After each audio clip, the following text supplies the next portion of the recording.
Nobesutu, while we are battling with water here, more rain and flooding, that part of South Africa is suffering under drought.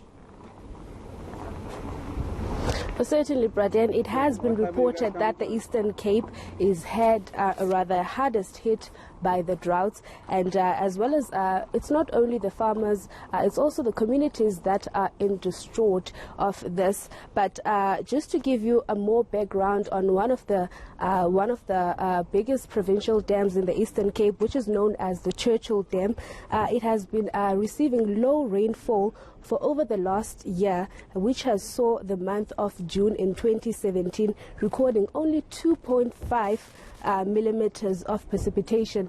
Now, currently there is a meeting that is taking place here in Graaff Reinet, where different stakeholders, including the Gift of the Givers, NGOs, as well as municipal managers and the Department of Sanitation and Water, they're trying to come up with resolutions as to how best they can tackle this issue.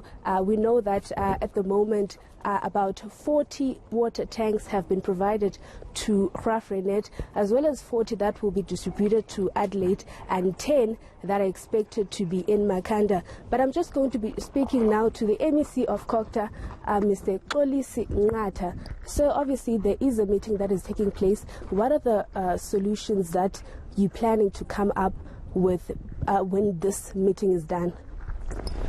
We gathered here in this district municipality in this water summit after I visited during the cabinet outreach and agreed that let's have this water summit, whose aim is to bring about short-term, medium-term to long-term solution, because it's quite clear that climate change is going to be with us. It's not going anywhere.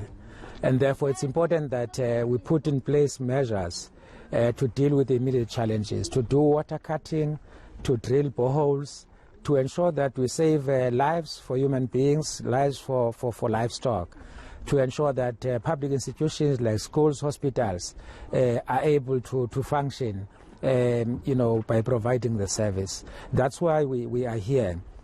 I understand that there is money that has been put aside to continue with the processes and the programs that you are mentioning, the drilling of boreholes and also rehabilitating those who are not being used. How much is going to be spent on this?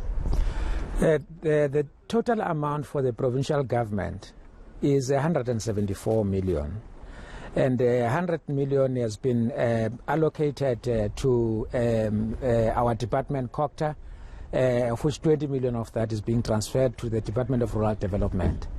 And rural development has, due to the fact that there's been this drought, there's not been a plowing season in some areas. Now they've prioritized and managed to secure about 54 million, which takes it to 74 million. That is the money that we are using for both livestock and for water. For water consumption for the communities. As I said, we're buying water tanks, we're buying feed for animals, we're also doing the drilling of boreholes. And we also, as an outcome of this summit, even though it is the position already of the provincial government, set up a desalination task team so that we can use the water resources that we have in the ocean that we're lucky to have as a province.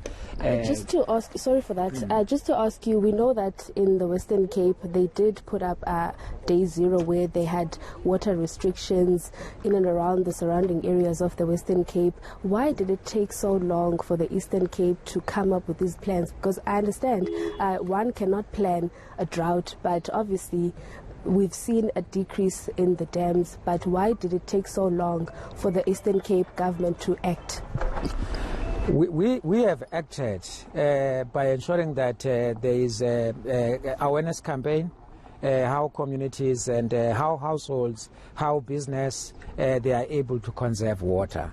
I must admit that our campaign has not been that extensive and clearly coordinated.